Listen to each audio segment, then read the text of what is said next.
विश्व की सबसे बड़ी राजनीतिक पार्टी होने का दावा करने वाली बीजेपी को अपने नए अध्यक्ष की तलाश है।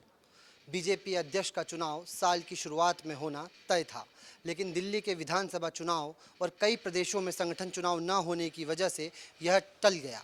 खबरों की माने तो संघ से भी किसी नाम पर रजामंदी नहीं मिली। माना जा रहा है कि इस बार अध्यक्ष का पद दक्षिण के किसी नेता या महिला नेता के हिस्से में आ सकता है।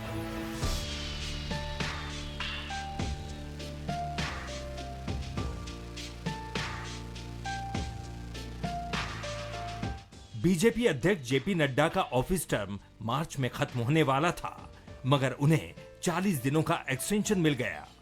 बीते 2 दशक से ये पद दक्षिण के हिस्से नहीं गया है। बंगारू लक्ष्मण और वेंकैया नायडू के बाद दक्षिण से कोई नेता इस पद तक नहीं पहुंच पाया। इस बार बीएल संतोष और जी किशन रेड्डी का नाम आगे है। इसके अलावा साउथ की सुषमा स्वराज मानी जाने वाली दग्गुबती पुरंदेश्वरी को भी रेस में माना जा रहा है।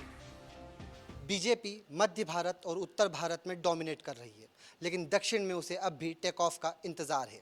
इसलिए कयास लगाए जा रहे हैं कि इस बार बीजेपी अध्यक्ष दक्षिण से हो सकता है, लेकिन शिवराज सिंह चौहान, मनोहर लाल खट्टर, सुनील बंसल और धर्मेंद्र प्रधान इस बार दक्षिण को साइडलाइन कर सकते हैं।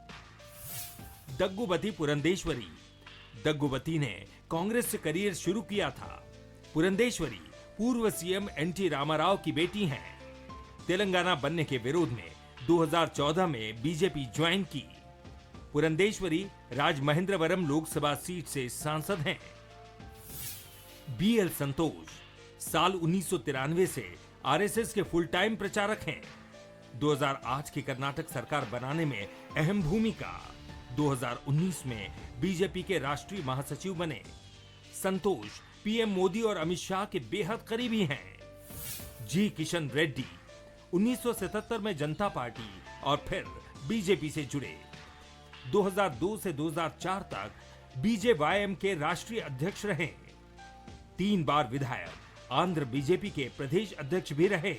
पीएम मोदी के पुराने साथी पीएम पोंगल मनाने घर भी गए थे।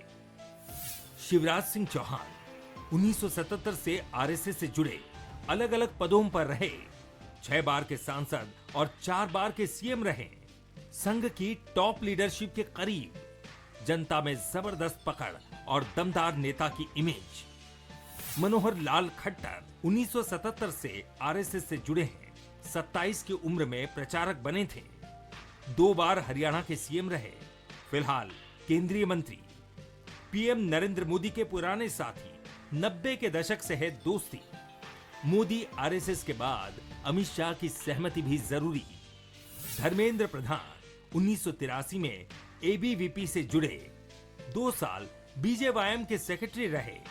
2004 में पहली बार सांसद बने। एमपी से भी राज्यसभा सांसद रहे। 2014 से लगातार केंद्रीय मंत्री की जिम्मेदारी संभाल रहे हैं।